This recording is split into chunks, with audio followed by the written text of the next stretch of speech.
One of the most common logical mistakes people make when they talk about faith or God is they make self-contradictory statements. So their statement contradicts itself. So you probably heard this before. People say there's no such thing as truth, or there's no such thing as absolute truth, or your truth is your truth and my truth is my truth.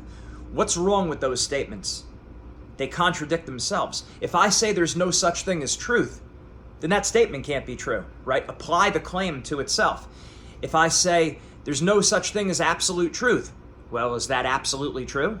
Right? If I say my truth is my truth and your truth is your truth, well then, how do we know that what you're saying is true? It doesn't make sense. It's like saying a married bachelor, or it's like saying a three-sided square, right? It just doesn't make sense. My parents had no living children. The terms contradict themselves. When you apply the claim to itself, it's self-contradictory. So don't get sucked into these arguments that a lot of times atheists are making about faith or about God. Like when they say, I only believe what science can prove. Apply the claim to itself. Can science prove that statement?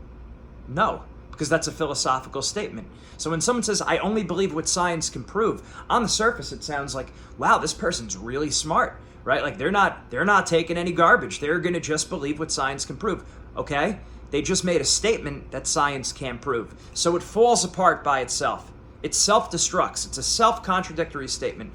So you don't want to let people off the hook with this. And I don't mean doing it, calling people out with, trying to get them or be mean to them but the idea is we want to stick with the truth. We want to stick with what's known. We want to stick with logic, reasonability, and rationality. And a lot of times atheists will use science, reason, rationality, logic, philosophy against people of faith, against religion, against God. And a lot of times they're making very basic logical mistakes. So always when someone makes a claim, apply the claim to itself and make sure it's internally consistent. Okay? So there has to be, by definition, there has to be a truth. There has to be an absolute truth. And clearly science doesn't have all the answers, because science can't say that science has all the answers, because that's outside of its realm of study. Make sure your statements aren't self-contradictory.